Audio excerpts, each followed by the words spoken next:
Welcome to the show, Ruth. How you going? I'm good, thanks, Tom. How are you? Oh, really good. We're just discussing it's almost school holidays, and it sounds like Yep. you're off on a bit of an adventure. I am. I love the back of the Gold Coast, up in the mountains up there. It's just so pretty and the fresh air and, just being back in nature. It's really good. So looking forward to a Oh, couple of days away. Yeah. yeah, yeah, that sounds good. Yeah, school holidays for us as well down here, obviously. So, well, I'm heading up your way to get some of that nature as well, and that beach at Kingscliff up in northern New South Wales. So, we'll be Mm. very close geographically, but you're coming to us from Brisbane Yes. today, and today I'm really interested in talking about, Ruth, is just going into, I guess, a little bit more around your story with your business, Sunrise Well. You've obviously been doing mindfulness and meditation training, not to mention wellbeing coaching, and you've done a lot of study in this whole space as well. And so, when people have gone so much into their study and learning all the different facets of wellbeing, it's always fascinating to me as why. And so behind every business, there's normally a bit of a human story. I'm wondering what your story is, and if you're happy to share some of that. Yeah, absolutely. It's funny, like it's one of those things when you look back, it's when you're connecting the dots, as they say, you don't really think about it when you're in the middle of it. But definitely, there's a one big year where I'll tell you a little bit about Mm. soon. But I guess leading up to that, I think I was lucky to just be in the right place at the right time to learn meditation pretty young. I was 15 when I first learned how to meditate. And at the time, that was sort of mid 90s. So it definitely wasn't really mainstream at that point, and it was still a kind of a fringe weirdo thing that you do. Yeah, yeah. And it was really a great and pretty life-changing experience to learn something like that. So the initial meditation that I learned was transcendental style of meditation, which is where you're kind of given a mantra and you sort of repeat it Yep. in your mind, kind of thing, for while you're sitting down. So you have that element to come back to in your mind. And that was the style that I had for a couple of years until I learned the Buddhist mindfulness style of Wow. meditation, where you focus on your breathing.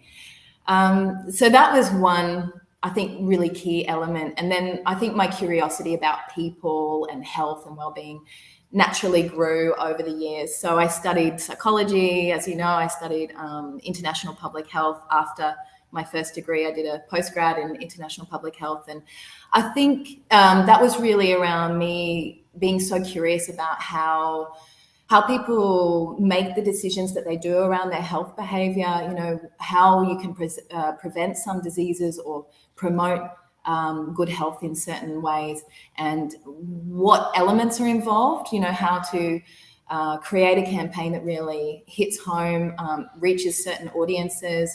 There's sociocultural elements that really have an impact on the way that people have their behaviors with health and well-being. And so I was just naturally curious all the way through, from the beginning, really. And I had in my mind this idea of creating some kind of business around it. So I did a lot of training, a lot of that sort of personal training around yoga, wellness coaching, all those kinds of things that I think I was trying to figure out, how do I bring this all together, into this one thing. And it was sort of evolving over time, over the years. I also, in my 20s, I went off to teach English as a second language overseas. So I got to travel around the world and meet people and learn how to work with people, learn how to facilitate to groups, and have some, great experience, the kind of overseas experiences that you Yeah. get in different countries. Yeah. And I think all of those were really important elements that I hadn't really thought about much. When you're in the middle of them, you're sort of thinking, what is this about? And you're not really paying attention to how it might become something. But yeah, I had this concept of Sunrise Well for a little while, and I have to say there was a year where it was quite a big kind of couple of events that happened, and that really, I think, made me really have the impetus and have that drive and motivation to actually do something. And it kind of became bigger than me and more about everybody else and, you know, having that impact. And so I just briefly what happened within a really short time period, I think I had about 6 months where some really big events happened. So firstly, both of my grandmothers passed away, sadly, and I was pretty close to both of them. And that was sort of at the beginning and at the end of that 6 months. And in between, I had a few big events as well. So a few weeks after my first grandmother passed away, I was having a day off, stepped out of my house. I was living in inner West Sydney, you know, just back of Newtown, beautiful little side street. It was a pretty quiet street. And I stepped out of my house and was going to go to the shops. And I looked across the road and I saw a man face down on the ground. And he'd actually, I didn't know what had happened. So I ran over there. And actually, I kind of panicked because it's not the kind of thing that you expect to happen. And I rolled him over and I realized that he was in quite a serious state. I called out for help, and a neighbor came running, and together we called an ambulance and ended up performing CPR on him for about 20 minutes until they arrived. And they gave him the defibs, restored a heartbeat. Unfortunately, a few days later, he did end up passing away. So that was, you know, a really big shock and a big impact. I guess one of the nicer things to come out of a sad situation like that is that I did get contacted by his family, and they expressed how grateful they were that I was there, that he had someone with him, and that they were able to all be with him in the hospital as well. So that anyone who's sort of gone through a situation like that where you have to suddenly perform CPR on someone really hits home. Yeah, you know, what life is all about and what are we doing here. And that was really big. And then just a couple of weeks after that, my husband, I ended up saying goodbye to him as he went in to have open heart surgery. And he had a heart defect that he'd had his whole life. And the doctors, the cardiologists, had been monitoring it, and we'd known that there was a major surgery coming up. We just didn't realize it was going to be then. We had this moment where the cardiothoracic surgeon said to him, "What are you doing next Tuesday?" And within 2 to 3 days, he was going in for that major surgery. So, you know, with a really long 3-month recovery and a lot going on there. So I have to say, you know, those events, when I was in the middle of them, high stress, you know, high kind of shock kind of situation for me. But later on, when I had a bit of time to sort of recover and process, I thought to myself, you know, I guess it really brought home that idea of mortality salience, you know, when you become aware of your mortality and like, what am I doing? I really, you know, if I'm going to be doing something, I may as well just go ahead and start doing it. And also, if my message hits home to somebody, if the kind of work that I'm doing has any kind of impact at all, then I've had success, and that's really important to me. So yeah, that's how it came about. A big year, but well, thanks for sharing that. It's a very intensive 6 months that you had, and pretty horrific with those experiences as well. But really great, you know, as well when you reflect on it, and also reflecting and connecting the dots between, you know, your 15-year-old self trying something on the, you know, what you said was in the mid-90s on the fringe, the meditation stuff, into these life experiences to then create something positive out of it, though, being your business where you can share, you know, I guess the experience you've had, but also the tools and practical skills that people can use for their own health and well-being.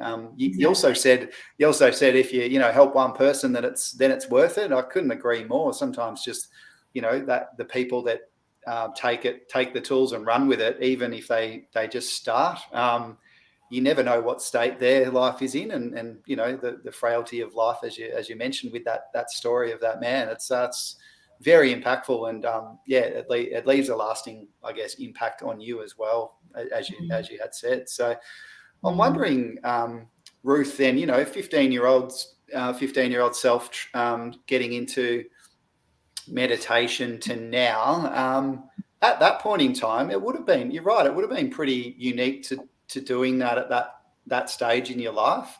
Did you feel the benefits of doing that at such a young age? Because I think of my 15-year-old self, and I just wouldn't have been able to commit to that, like that sort of idea of doing something like that for a set period of time. I don't feel like I was that mature. You obviously were.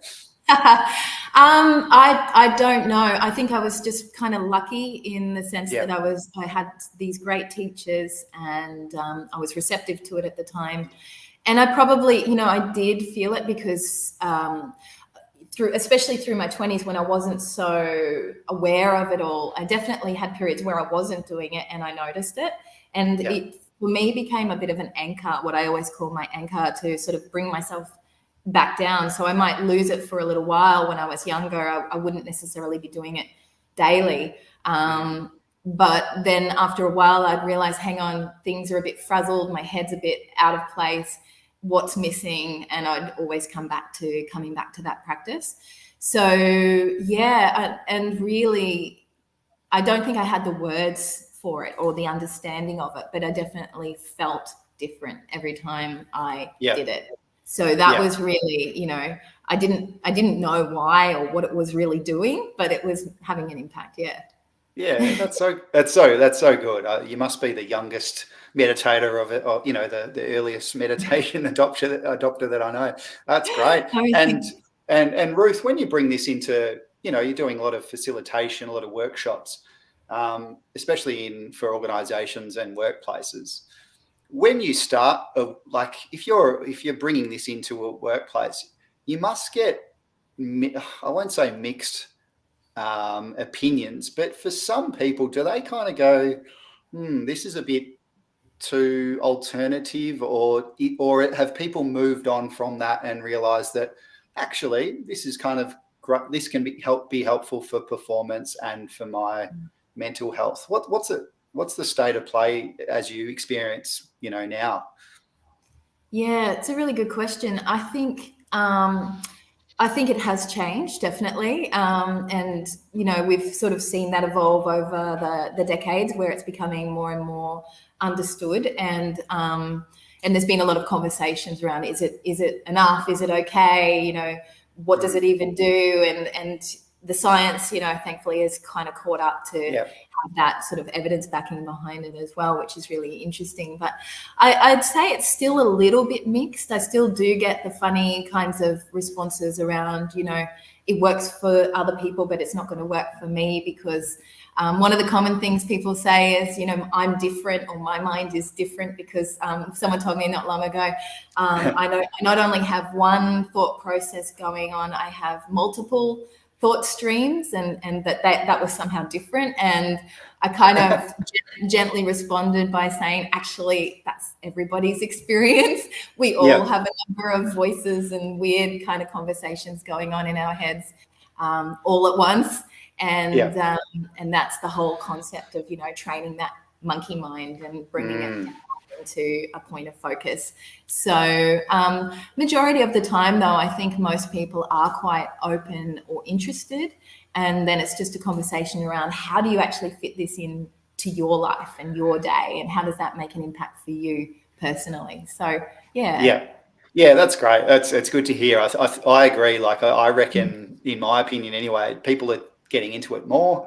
It's more accepted, especially in the workplace. And you've also got some almost like celebrity endorsement in some way. Like you've got some people like there's a basketballer called LeBron James, who's like probably one of the biggest athletes. He's been on the I've seen his head pop up on the Calm app, you know, that app that's about meditation and mindfulness. So he's been like, you know, a big endorser of that. So then it opens up the practice for athletes, and really being widely accepted for athletes. And in my head, like an everyday person is an athlete in some ways, whether that's a corporate athlete versus an everyday athlete. But for anyone who's just wanting to improve how they feel, it's obviously a great practice. And as you say, the science is there now to support it.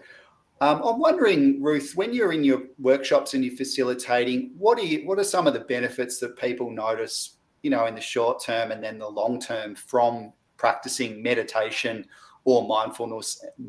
And I probably shouldn't bundle them together because they are two distinct things. But what are the main benefits from your experience?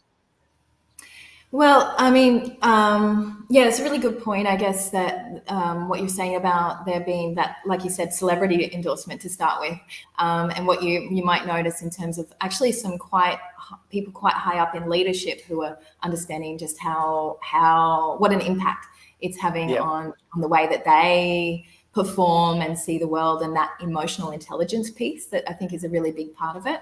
And I think short term, the majority of people will say after sitting down that they feel more relaxed, that they're able to, just connect to their breathing and really calm themselves. And so you're able to elicit that relaxation response and that rest and digestive system, kind of taking yourself out of that hectic thinking or thought pattern that you might be having, and just grounding yourself into your body and understanding and remembering that you're breathing, because a lot of the time we kind of go through the day, we're not even thinking about breathing. And so just taking that moment to pause and be still, and that can actually be really, really huge, having quite a big benefit. And there are so many pieces to the benefits, it's sort of hard to know where to begin.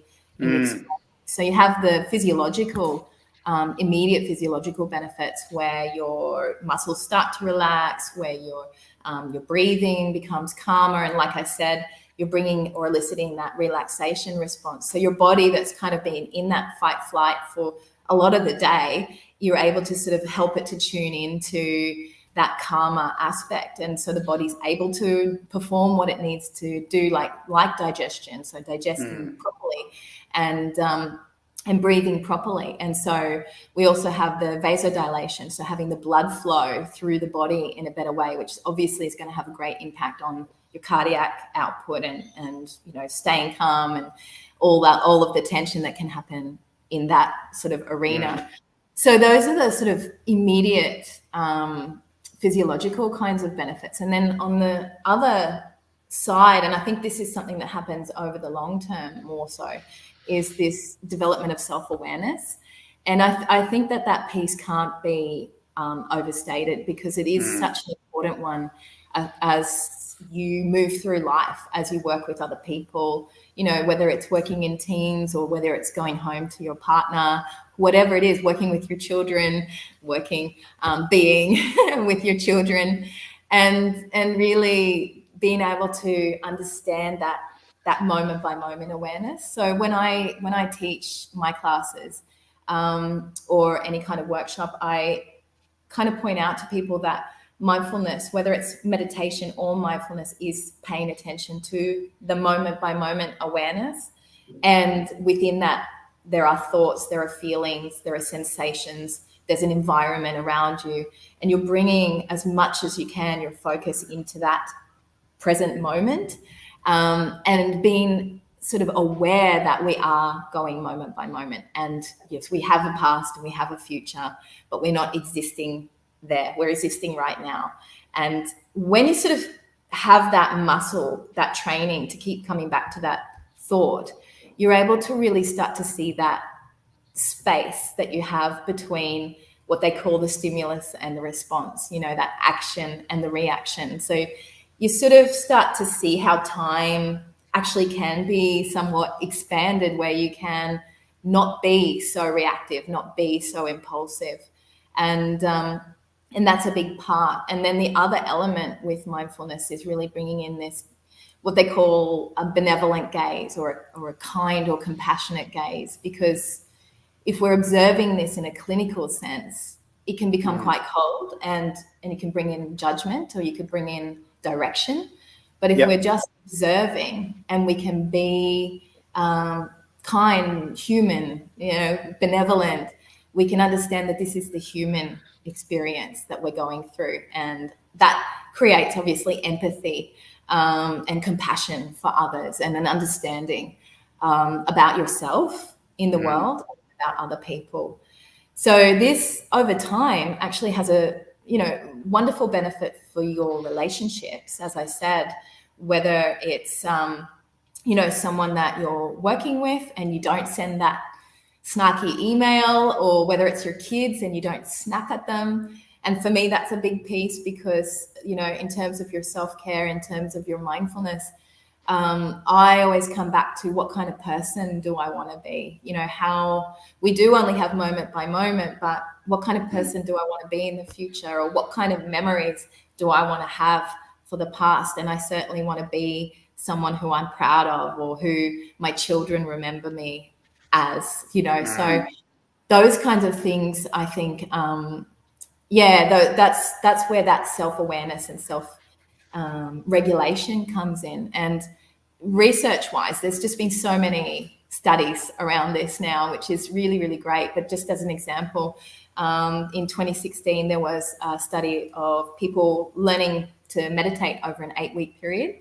And they did fMRI scans, so before and after that 8 weeks, and they found a significant change in the executive functioning and prefrontal cortex and the hippocampus. And both of these are involved in that self-regulation, the focus, the attention, the decision-making part of ourselves. And they found also this reduction in the amygdala, so that more impulsive, reactive, fear-based part of our brains.